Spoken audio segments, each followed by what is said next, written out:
Welcome back to V news. ప్రభుత్వ గిరిజన సంక్షేమ వసతి గృహాల్లో విద్యార్థుల మరణాలు నివారించి హెల్త్ ఎమర్జెన్సీ ప్రకటించాలని గిరిజన సమాఖ్య జిల్లా కార్యదర్శి కూడ రాధాకృష్ణ, సిపిఐ పాడేరు మండల సహాయ కార్యదర్శి అమర్, ఏఐఎస్ఎఫ్ పాడేరు మండల అధ్యక్షులు సంజు, ఏఐవైఎఫ్ జిల్లా కార్యదర్శి మువ్వల లక్ష్మణ్ డిమాండ్ చేశారు. పాడేరులో 3 రోజుల వ్యవధిలో 3 ఇంటర్ విద్యార్థులు అనారోగ్యంతో చనిపోయారు. పాడేరు ప్రభుత్వ జూనియర్ కళాశాలలో ఇంటర్ సిఈసి ద్వితీయ సంవత్సరం చదువుతున్న రాధిక ఈ నెల 2వ తేదీన చికెన్ సెలిమియాతో మృతి చెందగా, అదే కళాశాలలో సిఈసి మొదటి సంవత్సరం చదువుతున్న మోహిని కడుపు నొప్పితో గురువారం మృతి చెందింది. వీరిరువురు పాడేరు ఉమెన్స్ హాస్టల్లో ఉంటున్నారు. అదేవిధంగా మదర్ వొకేషనల్ కళాశాలలో మొదటి సంవత్సరం చదువుతున్న వి చంటిబాబు శరీరం ఉబ్బిపోయి 3వ తేదీన చనిపోవడంపై సమగ్ర విచారణ జరిపించాలని వీరు డిమాండ్ చేశారు. గురువారం సాయంత్రం పాడేరు ఉమెన్స్ హాస్టల్ సందర్శించి సహచర విద్యార్థినుల వద్ద వివరాలు సేకరించారు. ఇప్పటికైనా అధికారులు దృష్టి సారించాలని పలువురు కోరుతున్నారు. హాస్టల్స్ లో హెల్త్ ఎమర్జెన్సీ ప్రకటించాలి. హాస్టల్ విద్యార్థులకు హెల్త్ ఎమర్జెన్సీ ప్రకటించి చెకప్లు చేయాలి. ఈ 2 రోజుల కాలంలో ఇంటర్మీడియట్ విద్యార్థులు 3 చనిపోవడం జరిగింది. చంటిబాబు అనే అబ్బాయి సిహెచ్ స్కూల్ హాస్టల్లో ఉంటూ mother Teresa college junior college, అలానే రాధిక అనే అమ్మాయి, తర్వాత మోహిని అనే అమ్మాయి, ఈ 3 విద్యార్థులు ఇంటర్మీడియట్ విద్యార్థులు నిన్న ఈ 2-3 రోజుల కాలం వ్యవధిలోనే చనిపోవడం జరిగింది.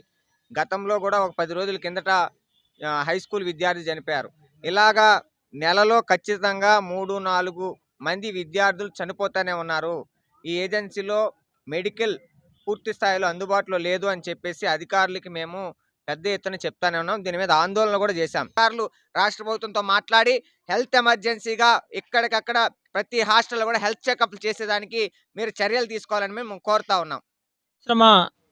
హాస్టల్స్లో దాదాపు గత ఏడాది నుండి ఈ ఏడాది వరకు 35 వరకు విద్యార్థులు మరణిస్తున్నటువంటి పరిస్థితి గిరిజన ప్రాంతంలో ఉంది. విద్యార్థులు వరుసగా చనిపోతున్నా కూడా ఐటీడీ అధికారులు కానీ జిల్లా అధికారులు కానీ కనీసం స్పందించకపోవడం చాలా దుర్మార్గం. గత నెల డిసెంబర్లో రాధిక అనే అమ్మాయి సికిల్ సెల్ ఎనీమియా వ్యాధితో బాధపడుతూ విశాఖ కేజీహెచ్లో చికిత్స పొందుతూ 2వ తేదీన మరణించడం అనేది జరిగింది. అదేవిధంగా ఈరోజు 4వ తేదీ మోహిని అనే అమ్మాయి ప్రభుత్వ జూనియర్ కాలేజులో చదువుతున్నటువంటి ఫస్ట్ ఇయర్ అమ్మాయి ఈరోజు చనిపోయింది.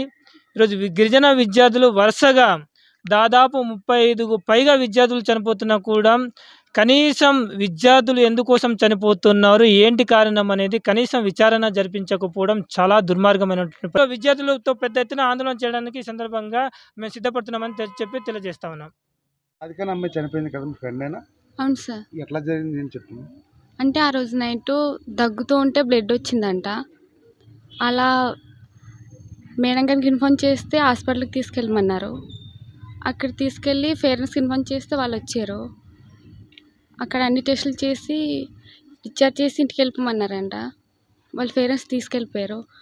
ఆ రోజు నైట్ 1 గంటకి మళ్ళీ సీరియస్ అవుతే ఈదులపల్లెం హాస్పిటల్కి తీసుకెళ్ళారు. అక్కడ నుండి వాళ్ళేమొచ్చి పాడేరుకి తీసుకెళ్ళమన్నారంట. వాళ్ళు పాడేరుకి తీసుకొస్తే వాళ్ళు వైజాగ్ తీసుకెళ్ళమన్నారు. నిరంతర వార్తా సమాచారం కోసం మా వి న్యూస్ ఛానల్ సబ్స్క్రైబ్ చేయండి. నోటిఫికేషన్ కొరకు బెల్ ఐకాన్ని యాక్టివేట్ చేయండి.